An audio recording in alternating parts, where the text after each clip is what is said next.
didn't notice by that intro there, I finally got diamond for submachine guns. So this video is going to be pretty similar to my last video where I was going over the diamond snipers. In fact, I still have my diamond sniper classes.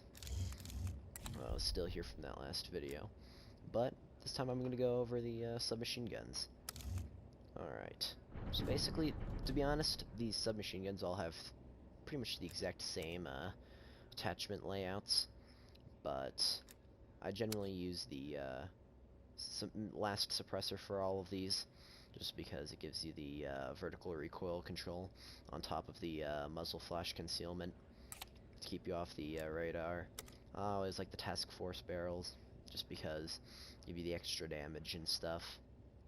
And if you're on scavenger, the starting ammo really is no cost, and the recoil control can be quickly fixed with this. If you really want to do like a longer range, you can just use like the KGB eliminator or whatever the second compensator is for all the submachine guns. Got the 5 milliwatt laser, of course, for the hip fire accuracy. Spetsnaz grip, or we'll see what the other ones are for this. Okay, I'm also using the Tracer Pack Anime submachine gun.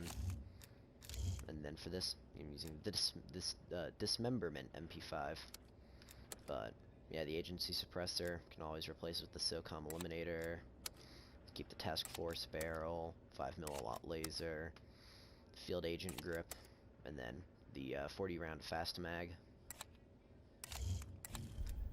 for the Milano. This is actually, I think you can even kind of go long range with this agency suppressor. I think that it already has so little recoil that this added recoil, it doesn't really change that much with the aiming. You just kind of have to look a little bit down while you're shooting. Field agent grip like normal, and the 55 round fast mag. This Bullfrog, I feel like it's a little bit underrated. I haven't seen this that much in multiplayer, but it's actually really good. And suppressor, because generally I find this thing not the best for long range fights. This is really good for like up close and personal.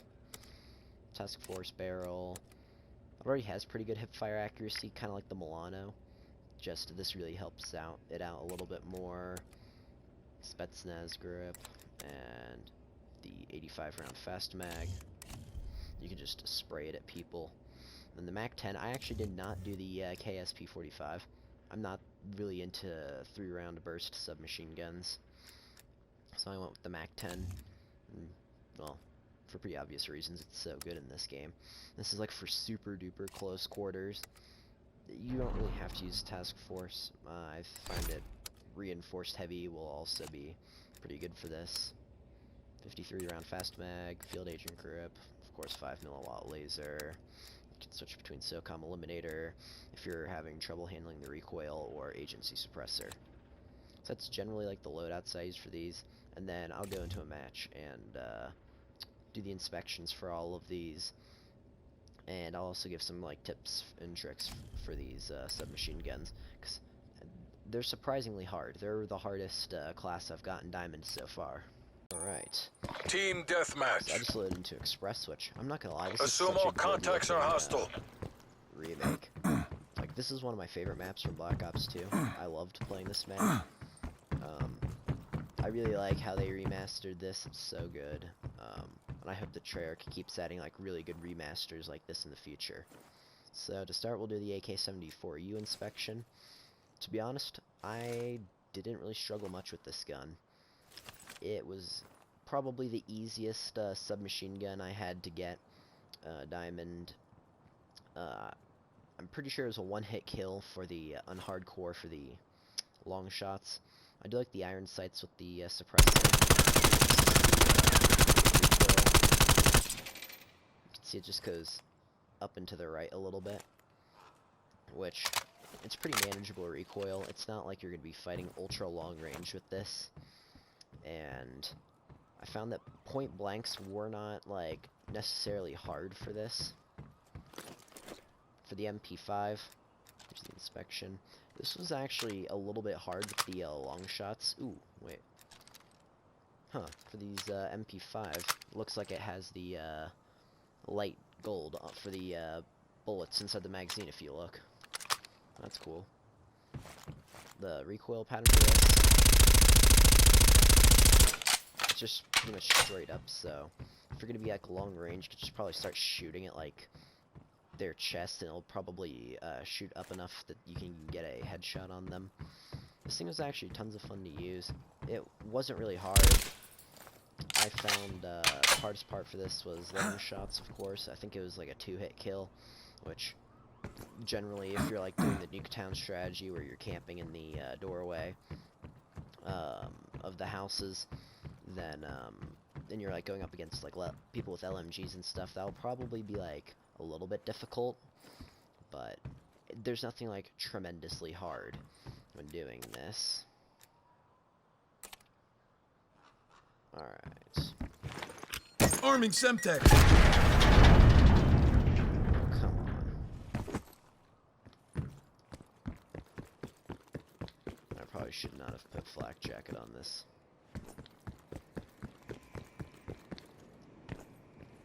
Oh, wait. Train's coming.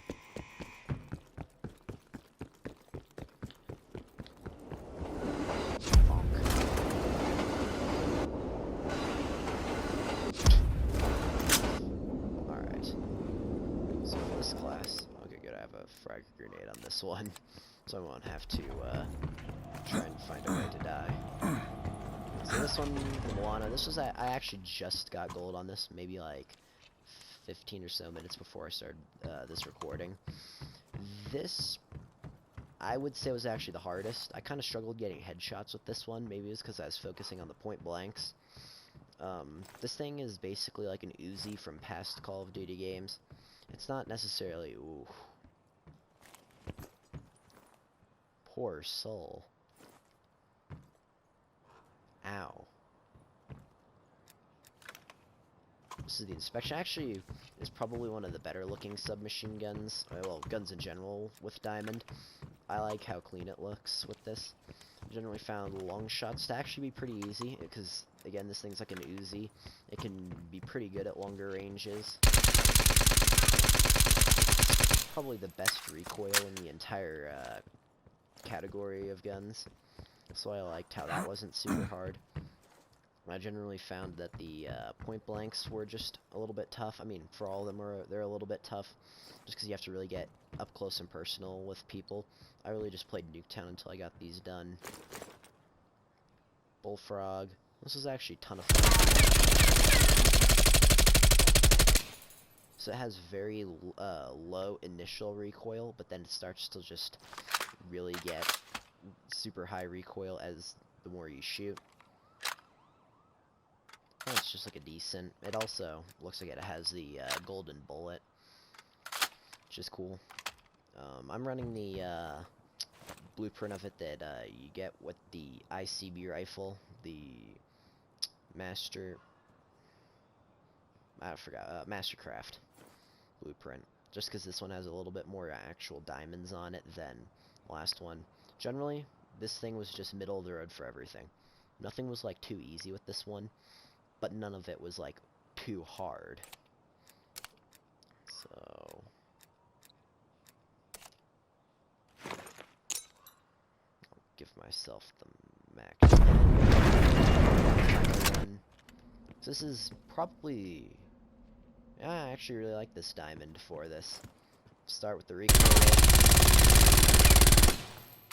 It's pretty easy to predict recoil. It's nothing like just crazy. The weapon inspection.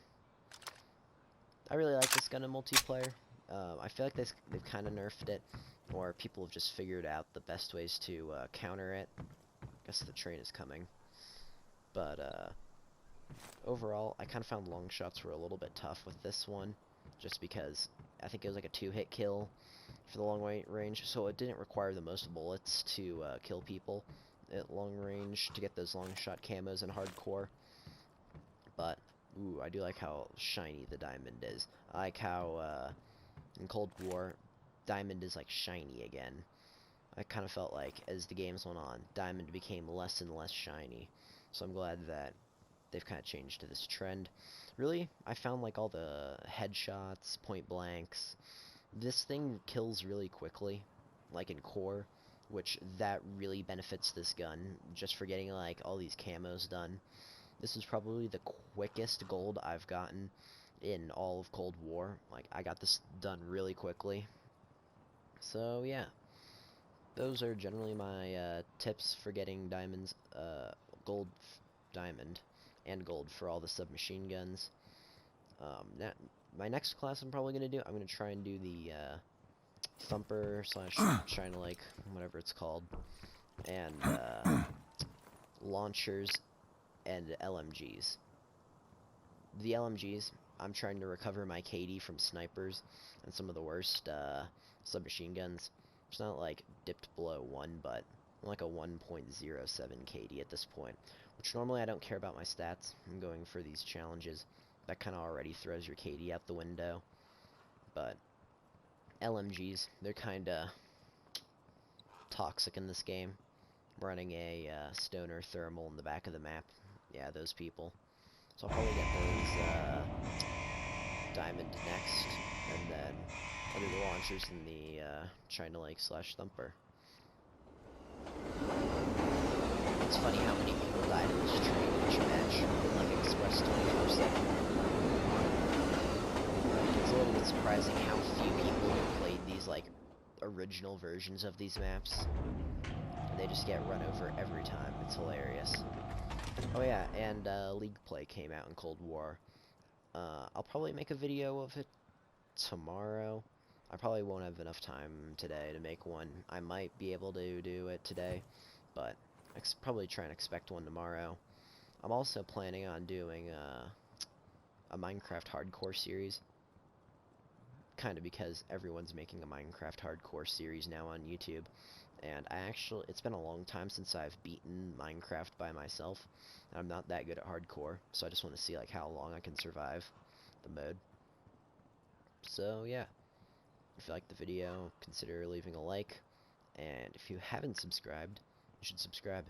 It's free. It takes like 0 seconds.